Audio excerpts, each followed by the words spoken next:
Reviews तो सिर्फ तब आते हैं जब कोई नई गाड़ी लॉन्च होती है और एक साल के बाद क्या हुआ, कितना बैटरी ड्रॉप आया, क्या उसकी सर्विस कॉस्ट है एंड मोस्ट इम्पॉर्टेंट ये कि ये स्कूटर खरीदना फ़ायदे का है या आपके लिए नुकसानदायक है, वो मैं आपको बताऊँगा। तो दोस्तों, मैं संजय, प्राउड इंडियन राइडर। आज का वीडियो बिल्कुल डिफरेंट है। No sponsorship, no filter, full raw and real. Hello guys, ये 11 महीने पहले, लगभग 11 महीने पहले हमने ये इलेक्ट्रिक स्कूटर लिया था, हीरो का वीडा V1 प्लस। तो लोग कह रहे थे कि ये नहीं चलेगा, इसकी बैटरी बैकअप कम हो जाएगा या इसकी रेंज कम हो जाएगी। गाइस सच क्या है ये मैं आपको बताऊंगा। मैंने इस स्कूटर को हर जगह चलाया है, बम्पी रोड्स पर चलाया है, कच्चे रोड पर चलाया है और बारिश में चलाया है, गर्मी में चलाया है, हर जगह चलाया है, लॉन्ग राइड पे भी चलाया है, पूरी बैटरी ड्रेन होने तक भी चलाया है। मैं आपको वो बताऊंगा जो आज तक आपको किसी ने नहीं बताया है इलेक्ट्रिक स्कूटर के बारे में, स्पेशली इस स्कूटर के बारे में। रिव्यूज तो सिर्फ तब आते हैं जब कोई नई गाड़ी लॉन्च होती है और एक साल के बाद क्या हुआ, कितना बैटरी ड्रॉप आया, क्या उसकी सर्विस कॉस्ट है एंड मोस्ट इम्पॉर्टेंट ये कि ये स्कूटर खरीदना फ़ायदे का है या आपके लिए नुकसानदायक है, वो मैं आपको बताऊंगा। गाइस, अगर आप इलेक्ट्रिक स्कूटर लेने का सोच रहे हो और हीरो वीडा V1 को कंसीडर कर रहे हो तो ये वीडियो आपके लिए है। अब एक साल में और 5700 किलोमीटर में जो मैंने एक्सपीरियंस किया है, गुड बैड अगली सब मैं आपको बताऊंगा। जो इसकी गुड पॉइंट्स हैं वो भी बताऊंगा, जो बैड पॉइंट्स हैं वो भी बताऊंगा। तो वीडियो को एंड तक जरूर देखें क्योंकि क्लाइमैक्स में मैं आपको बताऊंगा कि ये इलेक्ट्रिक स्कूटर आपको लेना चाहिए या नहीं। एक साल पहले हमने ये स्कूटर लिया था, तब इसका ऑन रोड प्राइस था 1,34,000 रुपये और आफ्टर कुछ दिवाली के डिस्काउंट वगैरह लगा के जो हमें पड़ा था ये 1,07,000 रुपये में। अभी मैं आपको बताऊंगा एक साल में हमने इसको कितने किलोमीटर चलाया है। Let's see. ये देखिए, ये इसका स्टार्टिंग स्विच है यहाँ पे, ये इसका कंसोल है देखिए, और ये 5754 किलोमीटर हमने एक साल में चलाया है। गाइस, ये है हमारा electric scooter hero Vida V1 plus, जो कि 3.4 किलोवाट और बैटरी पैक के साथ आता है और दोनों जो बैटरीज हैं वो रिमूवेबल हैं। 6 किलोवाट पावर की मोटर है और on paper everything is really impressive, but जैसे कि हम जानते हैं ऑन पेपर्स एंड रियलिटी में फ़र्क रहता है। तो लेट्स चेक आउट कि क्या फ़र्क है।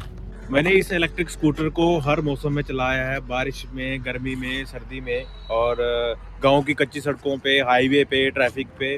तो जो भी मैं बताऊंगा वो 100% रियल एक्सपीरियंस होगा। तो चलिए शुरू करते हैं। सबसे पहले बात करते हैं स्कूटर की परफॉर्मेंस के बारे में। यहाँ पे मैं थोड़ा इम्प्रेस्ड हूँ। 6 किलोवाट मोटर जो कि लगभग 8 हॉर्स पावर बनता है। सुनने में तो कम लगता है बट सिटी राइड के लिए बहुत ही ज़बरदस्त है। जैसे कि 0 to 40 किलोमीटर की जो स्पीड है वो सिर्फ 3.8 सेकंड में अचीव हो जाती है। और जो फ्यूल स्कूटर हैं, लाइक पेट्रोल स्कूटी वाले हैं, जो वो बस देखते ही रह जाते हैं। 4 riding modes, eco, ride, sports and custom. Sports में पिकअप इतना पंची है कि थ्रिल आ जाता है।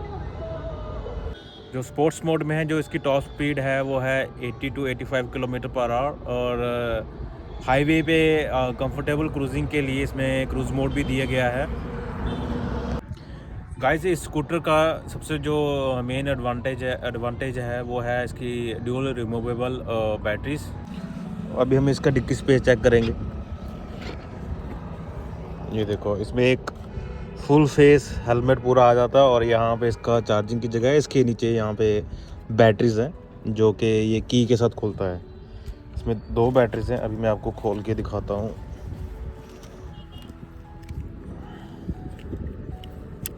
ये की है इसकी, ये इसकी बैटरी है। ये बैटरीज है, दोनों रिमूवेबल हैं, ऐसे करके खुल जाती हैं जो कि ईजी है।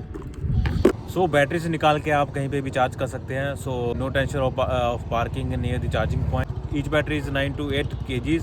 सो थोड़ा हैवी है बट इजीली मैनेजेबल। तो अगर एक बैटरी ख़त्म भी हो गई है तो आप एक बैटरी पर भी इस स्कूटर को चला सकते हैं, मतलब कि फ्लेक्सिबिलिटी लेवल जो है वो मैक्सिमम है। अब बात करते हैं रियल वर्ल्ड रेंज की, जो कि सबसे इम्पोर्टेंट है।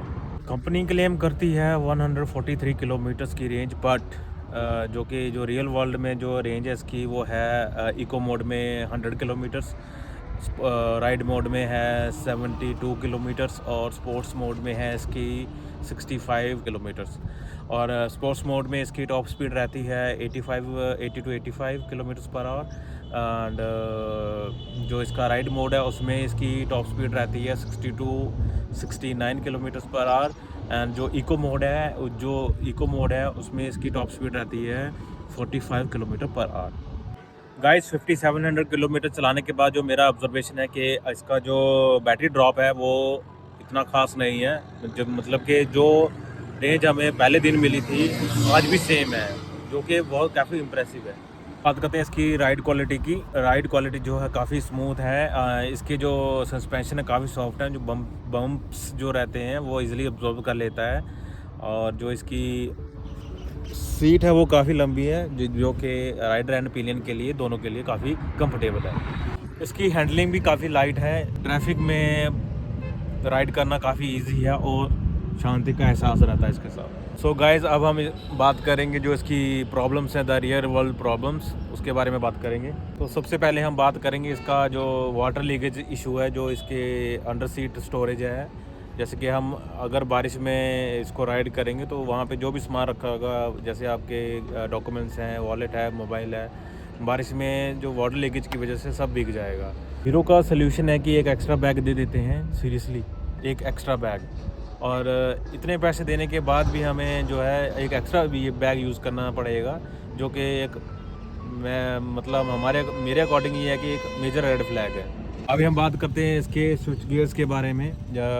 जैसे कि ये काफ़ी देखो, मैं आपको दिखाता हूँ। ये जो इसके स्विच हैं ये काफ़ी हार्ड है। आई थिंक आप सुन भी सकते हो कि कैसे आवाज़ें आती हैं इसमें।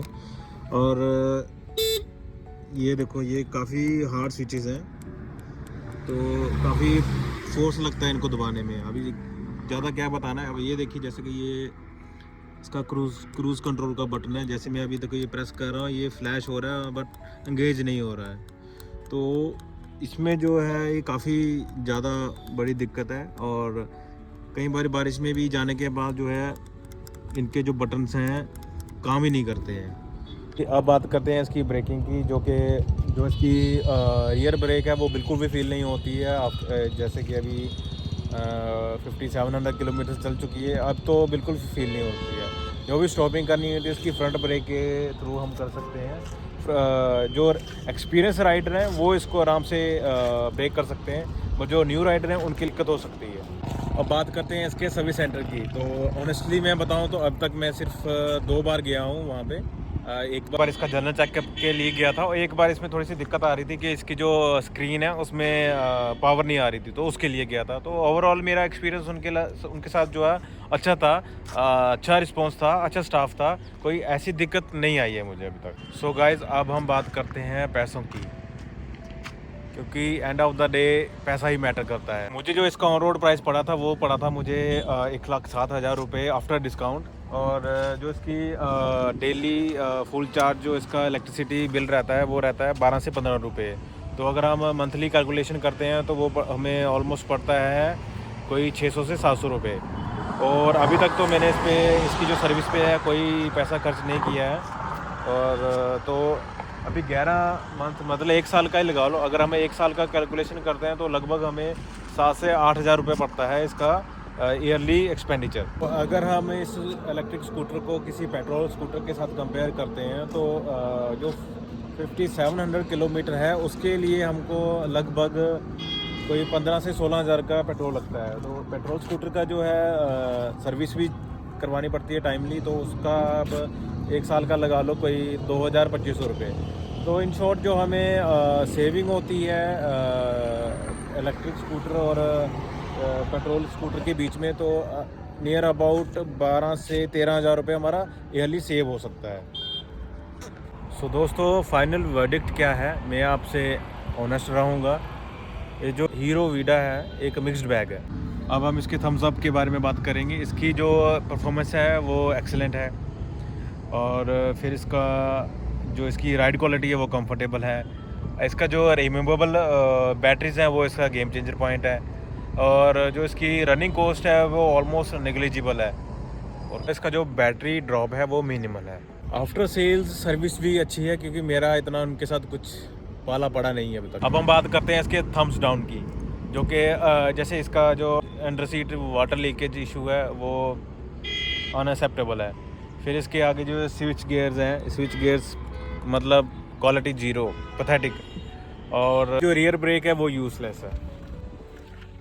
अब बात करते हैं क्या आपको ये स्कूटर लेना चाहिए या नहीं। तो एज़ पर माय एक्सपीरियंस मैंने इसको हर जगह टेस्ट किया है, ऑन रोड, ऑफ रोड, बारिश में, गर्मी में, कच्चे रास्तों में, गांव की मिट्टी वाली रोड पे, तो मुझे आज तक ऐसा कोई दिक्कत आई नहीं है। तो अगर मैं इससे कोई पूछे कि अगर आप इसको दोबारा लेने चाहें तो आप क्या इसको लोगे, तो ऑनेस्ट जो मेरा आंसर रहेगा वो ये है कि इस स्कूटर को तो मैं नहीं लूँगा। बट जो इसका अभी अपडेटेड मॉडल आया, तो अभी उसमें जो इसके जो नेगेटिव पॉइंट्स हैं, जैसे कि इसका वाटर लीकेज की दिक्कत है, इसके जो स्विच गियर्स का इशू है, तो मे बी उसमें जो है करेक्शन हो गई होगी, तो मैं ज़रूर हीरो वीडा के साथ जाऊंगा। तो गाइज़ ये है मेरा 100% unfiltered review after 1 year, almost 1 year and 5700 kilometres of hero Vida V1 plus. अगर आपको ये वीडियो हेल्पफुल लगी हो तो लाइक करो, और वैसे रिव्यूज़ बनाने के लिए काफ़ी मेहनत लगती है, तो सपोर्ट करो। सो गाइज़ कमेंट सेक्शन में बताओ कि आप कौन सा इलेक्ट्रिक स्कूटर कंसीडर कर रहे हो, एथर, ओला, iQube, let's discuss.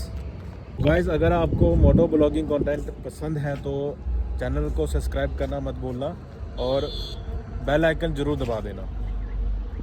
Ride safe, ride smart, और याद रखना, real reviews save real money. जय हिंद।